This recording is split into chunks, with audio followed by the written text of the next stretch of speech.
एउटा परिवारमा एउटा 4 वर्षको बच्चा र उसको आमा बस्दै हुनुहुन्थ्यो र बुवा चाहिँ काम गर्ने सिलसिलामा जबदेखि बच्चा पेटमा थियो त्यति बेला नै बच्चाको बुवा कामको सिलसिलामा बाहिर जानुभएको थियो, विदेशतिर जानुभएको थियो काम गर्ने सिलसिलामा।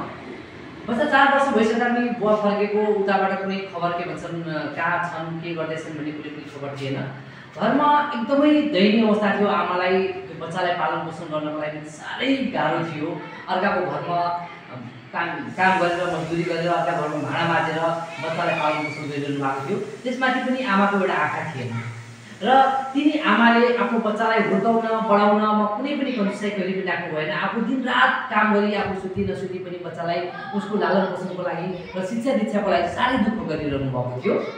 दिनहरू बित्दै जाँदाखेरि बच्चाको उमेर पढ्ने उमेर भएछ, 5-6 वर्ष भएपछि पढ्ने उमेर भएछ। स्कुलहरूमा आमाले भर्ना गरिदिनु भयो, बच्चालाई राम्रो स्कुलमा भर्ना गर्नुभयो। आफ्नो पेट खाली राखेर भयो भने बच्चाको पढाइमा कमी नहोस् भन्नको लागि उनले कैयौँ रातहरू कैयौँ दिनहरू उनले चाहिँ खाली पेट बसेको कैयौँ रातहरू उनले निदाइने कामहरू गरिरहे बिजी भइरहे। दिनहरू बित्दै जाँदाखेरि बच्चा पढ्दै गयो, ठुलो हुँदै गयो। बच्चालाई उसको के भन्छ साथीहरूले कहिले काहीँ जिस्काउने गर्थे, तेरो आमाको चाहिँ आँखा छैन भने जिस्काउने गर्थे, बच्चालाई अलिकति पिर पर्थ्यो। तर पनि बच्चा पढाइमा एकदमै मेहनत थियो। ऊ आएर साँझ आएर घर आफ्नो आमासँग कुराहरू सेयर गर्थ्यो अनि आमाले उसलाई धेरै हौसला बढाउनुहुन्थ्यो, धेरै कुराहरू गर्नुहुन्थ्यो। दिनहरू बित्दै जाँदाखेरि बच्चा ठुलो हुँदै गयो। एसएलसी दिने बेला आयो, एसई दिने बेला आयो र एसई दिने बेला आइसकेपछि बच्चाले एसई दिइसकेपछि बच्चा राम्रो अङ्क ल्याएर पास भइसक्यो।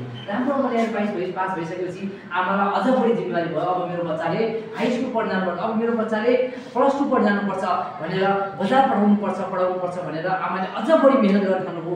आमा धेरै बुढी भइसक्नु भएको थियो र पनि आफ्नो बच्चाको कामकाजमा एकदमै आफ्नो बच्चाको पढाइको लागि धेरै दुःख गरिरहनु भएको थियो र बच्चालाई पढाउनको लागि उहाँले आफूले जति भएको बचत गरिराखेको सबै रकमहरू लिएर बच्चालाई बजारमा पठाउनु भयो र बच्चा बजारमा पढ्न थाल्यो। दिनहरू बित्दै जाँदाखेरि +2 मै पढ्ने के भन्छ एकजना केटीसँग त्यो बच्चाको के भन्छन् प्रेम हुन पुगेछ।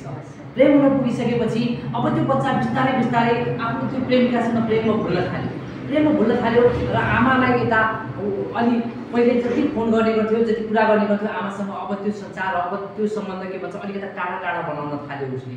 र दिनहरू बित्दै जाँदाखेरि त्यो केटीले प्रस्ताव गरिन् कि आमा के भन्छ मैले अब बिहे गर्नुपर्छ। अब मैले बिहे गर्नुपर्छ भनेपछि आमाले बाबु यो त खुसीको कुरा हो, तिमीले बिहे गर्यौ भने त अझ राम्रो हो, उसले नातिनातिनाहरू जन्मिन्छन्, म पनि यो बुढो अवस्थामा नातिनाति देख्न पायो भने मलाई पनि खुसी लाग्ला भनेर आमाले भन्नु। त्यो भनिसकेपछि छोराले गएर के भन्छ आफ्नो प्रेमिकालाई भनेछ हुन्छ मेरो आमाले स्वीकार्नु भएको छ, म विवाह गर्छु। अनि प्रेमिकाले फेरि एउटा शर्त राखिन्, म यदि तिमीसँग बिहे गरेँ, तिमी मसँग बिहे गर्यौ भने तिमी मेरो घरमा बस्नुपर्छ, तिमी मेरो माइतमा बस्नुपर्छ भनिसकेपछि अनि बडो अफसोस भयो। सानोदेखि हुर्काएर राखेको के भन्छ त्यो बालक त्यो आमाको दुःखलाई सम्झिन थाल्यो। आमाले आफ्नो लागि गरेको त्यो अथक प्रयास अथक मेहनतलाई के भन्छ सम्झिन थाल्यो र साह्रै चिन्तित भयो र उसले भनेछ यदि त्यस्तो हो भने त म घर गएर बुझ्नुपर्छ, म यसरी तिमीलाई अहिले गएर मेरो बच्चा दिन सक्दैन।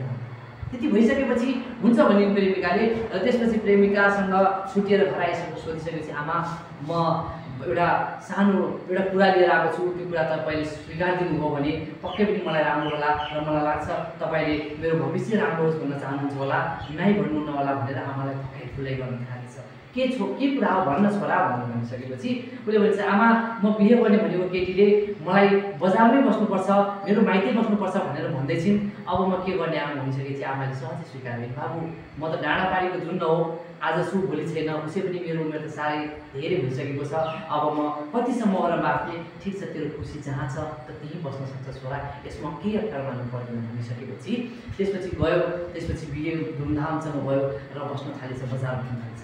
बजार बस्न थालिसकेपछि उसले घर भन्नेका बित्तिकै के भन्छ सम्झिन छोडेछ र घर आउन पनि छोडेछ। बिचारा बुढी आमा बिहे भएको 4-5 वर्ष भइसक्यो, छोरो पत्तो छैन, साह्रै के भन्छन् यहाँ दयनीय अवस्था थियो। अब त बुढी आमा यस्तै भइसकेकी थिइन्, एउटा आँखा पनि थिएन आमाको, कपाल कोरिदिने मान्छे कोही पनि थिएन, झिङ्गिङ कपाल भइसकेको, सरसफाइ गर्न पनि धेरै गाह्रो भइसकेको, एकदमै बुढी आमा लट्ठीको सहारामा टेकेर के भन्छ हिँड्नुपर्ने अवस्था आइसकेको थियो। त्यो अवस्थामा आमाले एकपटक अब आफू मर्ने बेला भइसक्यो, एकपटक छोराको अनुहार हेर्न पाएर मरे हुन्थ्यो भन्ने आशले उनी छोराको ठेगाना कहाँ छ भन्ने पत्ता लगाउँदै सहर गइपुगेछन्।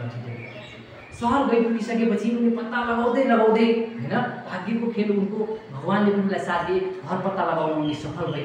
सफल भइसकेपछि आँगनमा के भन्छन् दुईटा बालक साना बच्चाहरू खेलिरहेको थिए। त्यो आमाको चाहिँ नातिनाहरू त्यसको छोराको बच्चाहरू खेलिरहेको थिए।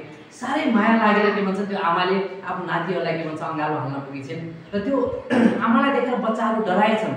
साह्रै बुढी अनि आँखा नभएको एउटा आँखा नभएको त्यसमाथि पनि कपालहरू जिङ्लिङ्गो भएको फोहोर कपडा लगाएको लाई देख्दाखेरि बच्चाहरू डराएर चिच्याएर भित्र भागिसकेपछि त्यहाँबाट बुहारी निस्किसकेपछि को बुढी हुने यसरी के भन्छ अर्काको घरमा त्यसरी बस्ने भनेर नाना थाम गाली गरिसकेपछि छोरा पनि निस्केछ। छोरा निस्किसकेपछि आफ्नो आमालाई त चिन्यौँ, तर आमालाई चिनिसकेपछि आमालाई गाली गर्यो, आमा तपाईँ कस्तो मान्छे, तपाईँ के भन्छ यसरी के भन्छ व्यवस्थामा यहाँ आउनुभयो, तपाईँको कारणले गर्दाखेरि मेरो बच्चा डराएको हुन्छ, तपाईँ निस्किनुहोस् यहाँबाट भनेर उसले हात समातेर बाहिर आएर आफ्नो आमाले आफ्नो सन्तानलाई हेर्नको लागि त्यत्रो टाढाबाट कैयौँ दिनहरू के भन्छन् पत्ता लगाएर के भन्छन् छोरा कहाँ गइसके, छोराले यसरी के भन्छन् लप्याएर बाहिर निकाल्दाखेरि हात समातेर बाहिर निकाल्दाखेरि आमा साह्रै वियोग लाग्छ, साह्रै पिरमा पऱ्यो र आमा त्यसपछि सहर छोडेर फेरि गाउँ आउने। आमा गाउँ आइसकेपछि बाटोमा धेरै कुराहरू सोध्दै आएन आमाले होइन। आखिर त्यो बच्चाको लागि आमाले के भन्छ त्यत्रो त्याग गरिरहेको थिइन्, तर कहिले पनि त्यो छोराले के भन्छ सोचेन होइन। तर पनि आमा भनेको आमा हो, उहाँले के भन्छ ठिकै छ मेरो छोराको भविष्य राम्रो छ, मेरो छोरा खुसी छ भने म पनि खुसी छु भन्दै उनी फर्किन् र फर्केको राति नै उनी के भन्छन् मृत्यु भयो, उनको मृत्यु भइहाल्यो, उनको देहान्त भइहाल्यो। देहान्त भइसकेपछि अब यो कुरा के भन्छन् उनको के भन्छन् छोरा कहाँ के भन्छ खबर पुग्यो। खबर पुगिसकेपछि अब के भयो भन्दाखेरि त्यहाँ के भन्छन् यो कुरा दागबत्ती दिनको लागि अन्तिम संस्कार गर्नको लागि छोरालाई के भन्छन् खबर पठाइयो। छोरा त्यसपछि आएछन्, आइसकेपछि अब अन्तिम संस्कार गर्न त आउनै पर्यो।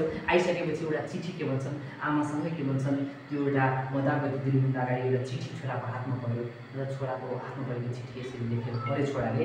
उनले लेखेछन् के पढेको के लेखेको थियो बाबु त्यो चिठीमा, बाबु म यो संसारमा नभए पनि मैले के भन्छन् मैले तिम्रो सबैलाई देखिरहेको छु, मेरो आँखाले तिम्रो सबैलाई देखिरहेको छ, तिम्रो सधैँभरि हरियो रहनु, सधैँभरि खुसी रहनु भने लेखिसकेपछि छोरा अचम्ममा परेछन्।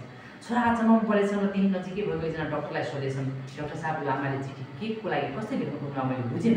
त्यसपछि डक्टरले भनेछन् बाबु जब तिमी 2 वर्षको थियौ त्यति बेला तिमी खेल्ने क्रममा एउटा सानो काठको टुक्रा तिम्रो आँखामा गएर तिम्रो आँखा फुटेको थियो। त्यति बेला तिम्रो आमाले के भन्छ मसँग आएर भन्नुभयो डाक्टर साहब मेरो छोराको आँखा चाहिँ बचाइदिनुहोस्।